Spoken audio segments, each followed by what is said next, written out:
I was at Niaja, but Rico from Street Scores, and I'm coming with the final injury report for the Commanders versus Packers game this upcoming Sunday. Of course, I will be live streaming during that game, so make sure y'all pull up for that. But today, we're talking about all of the injuries on both sides. We're going to talk about the Commanders, the Packers, who's playing, who's not, who's questionable, all of that type of stuff. Of course, with the injury updates, we got to dive into certain situations like Jahan, John Bates. How optimistic are we that they may actually end up playing this game, even though they're questionable?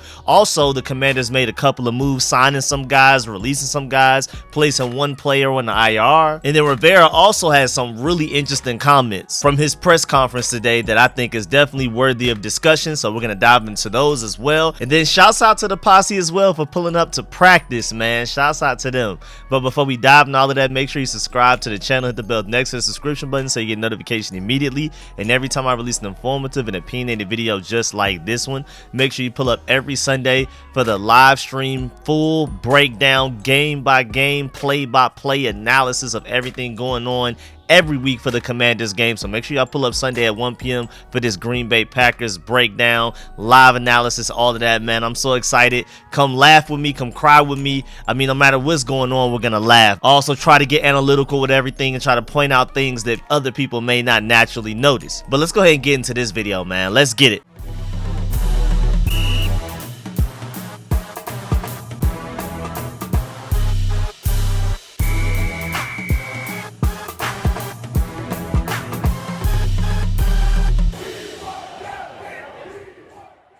Alright, so first up, let's take a look at some of the guys that are officially out for the Commanders and the Packers. Well, starting with the Packers, let's go ahead and get them out the way. It's already been announced that wide receiver Randall Cobb is out, center guard Jake Hansen is out, and wide receiver Christian Watson is also out. The guy that I wanted us to draft, and I hope he ends up having a really good career with the Packers because I really believe in his talent. Now, you also have David Bakhtiari, who was limited in practice all week, and it looks like he's a full go. Rashawn Gary's a full go. Elton Jenkins is a full go. Mercedes Lewis, Aaron Rodgers, all of those guys are a full go. So the Packers are mostly healthy. Whereas us, on the other hand, man, it is ugly. Already out is wide receiver De'Ami Brown, cornerback William Jackson with his back issue. Of course, quarterback Carson Wentz, who we're expecting to be out 4 to 6 weeks, but for some reason, we haven't placed him on IR yet. So whatever is going on there, they may believe he can return within 4 weeks. We'll see.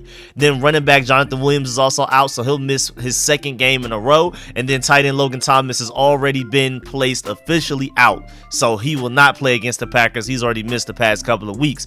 But questionable, you have tight end John Bates, right tackle Samuel Cosmi, and wide receiver Jahan.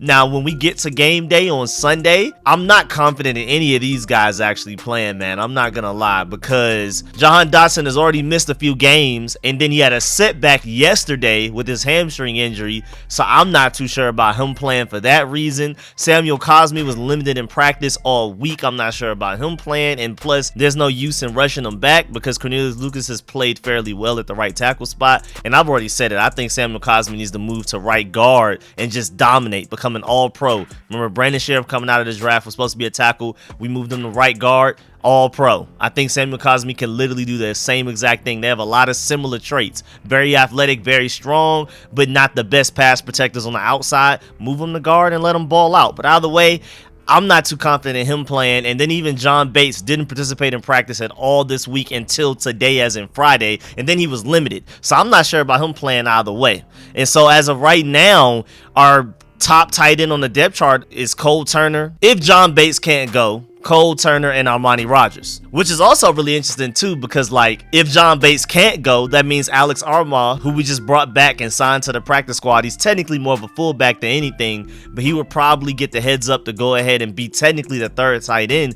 because we have no other tight ends. So those will be our 3 tight ends. 2 rookies, one of them in a draft free agent, the other a 5th round pick, and then a fullback. Even though he is from Atlanta, I'm rooting for him. I would love to see him go out there and ball out for some crazy reason, be the next Kyle Juszczyk, but that's not a good tight end group to go into this game with. And again, even if John Bates does play, I think he's going to be very limited. Also very interesting is that, you know, even though we brought in Jake Fromm, he's not going to be active. So our starting quarterback, of course, is Taylor Heineke. Sam Howell's the backup, and with Jake Fromm inactive, Armani Rogers, our undrafted free free agent tight end, rookie tight end, is technically our emergency quarterback, especially with Logan Thomas out. If Logan Thomas were healthy, maybe they go to him first, or maybe Armani Rogers is higher than him out of the quarterback depth chart anyway. But either way, if for any reason Taylor Heinicke and Sam Howell get hurt, of course Jake Fromm is inactive, and I don't want to see him out there anyway. Even as a Georgia Bulldog fan, I don't want to see him out there, and that means Armani Rogers is our emergency quarterback. But one positive news is that Percy Butler, who's missed the past few games, looks like he should be a full go for this game against the Packers. So we finally get him back, and thank goodness. I mean, even though he may not be absolutely ready,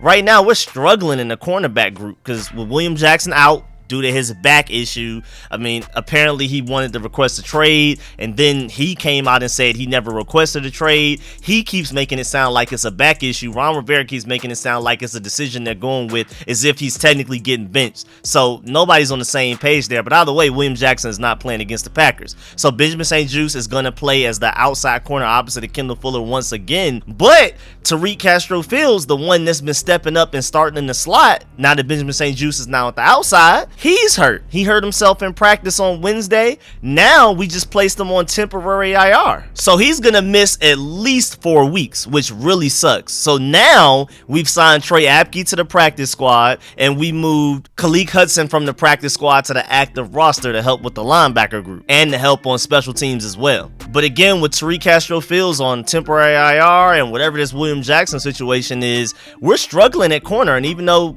Percy Butler was brought here to be more so of a safety than anything else, he also is pretty good at man coverage already, even though he's young and inexperienced, and we may try him in the slot because back in college he actually played fairly well in the slot. And so I'm predicting that out of anybody that's on our roster right now, he's probably going to be the guy that gets the most snaps at slot, especially since they didn't bring like a Danny Johnson to the active roster or anything like that. It's definitely looking like it's going to be Percy Butler. But going back to Jahan Dotson and John Bates, Rivera from his press conference, and again, we're going to talk about some of the quotes he had a little bit later from it as well, but he basically said that he seemed optimistic about both players potentially playing, but the team will monitor them on Saturday to determine whether they are good to go or not. So he's optimistic about Jahan Dotson and John Bates, more optimistic than I am as far as the health goes, but we'll see. I mean, he knows more than I do, so it is what it is. And Rivera even expounded upon John Bates specifically and said, quote, had a good day today, unquote. Bates told him his hamstring is feeling a lot better than last week, and then how he felt on Tuesday. Key will be how he feels tomorrow morning as in Saturday. If he can't play, of course, like I already said, Alex Armah would go,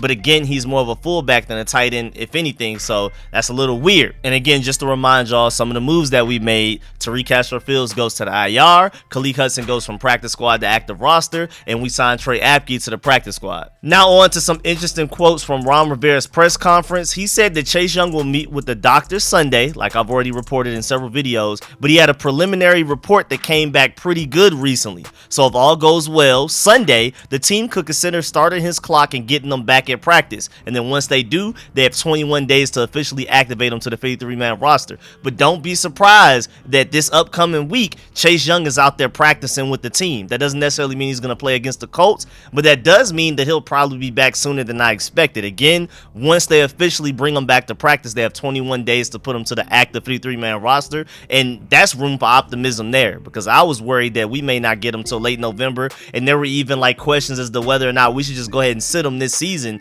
and just bring him back next season fully healthy. But it sounds like they've been extra cautious this whole process. So if they feel like he's ready to come back, I trust them. But for me, I'm leaning more towards just save him. Just save him till next year if you have to. But if he's ready to go ahead, because I would love for him to build some confidence and end this season on a strong note and take that into the next year. Like, yeah, I'm dominant. All of those moves I learned with Von Miller back in the offseason, all of that type of stuff, I've been able to actually apply that and use that in games. It's made me a better defensive end. Again, take some confidence and momentum into the 2023 season. I would love that. And of course, I mean, it'd be nice to have Chase Young back for this season if we have any chance of making the playoffs. He would be a big part of that. Speaking of the defensive line, Rivera also said that he's seen a difference in the D-line's production over the last 2 weeks. He pointed out the fact that he's seen growth in the entire group and that they're running their stunts more efficiently and getting vertical. Those are the two things. And I agree, man. Their stunts, you could tell there's chemistry there. You could tell those guys have played together a lot. It's paid dividends for us having the same guys for the most part in there. Even though FL Bada, the newest guy added, has been one of our most productive guys, and if we're talking about on a per snap basis, he's been our best pass rusher out of our entire defensive line. It's crazy. The depth we have on the defensive line is great once again, and it's only going to get better when Chase Young comes back, man. It's really unfair. And then lastly, before we get up out of here, the posse was at practice today, man. Shouts out to everybody that pulled up. There's also a video of Art Monk at dinner with Terry McLaurin last night as well. And then, of course, he was at the facility today watching the team practice and just having them there, man. Hopefully that gave the team a little bit of good luck, a little bit of talent. You know what I'm saying? Just let them borrow some of the powers from the posse, kind of like Space Jam 1 where they transfer some of the powers with the ball. Maybe they need to do that or something. But either way, I love the fact that some of the greats from our historical franchise, when we were good and great and winning Super Bowls,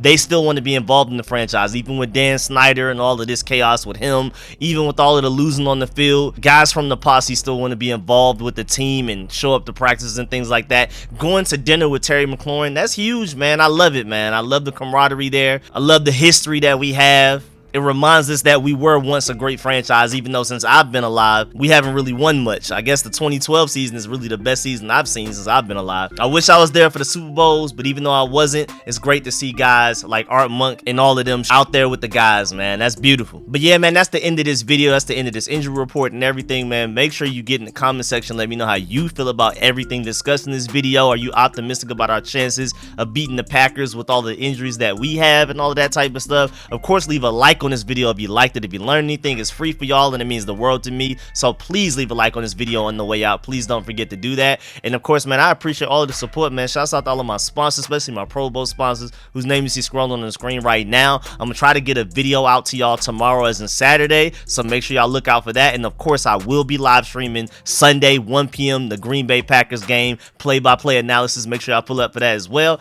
Catch y'all later. I'm out.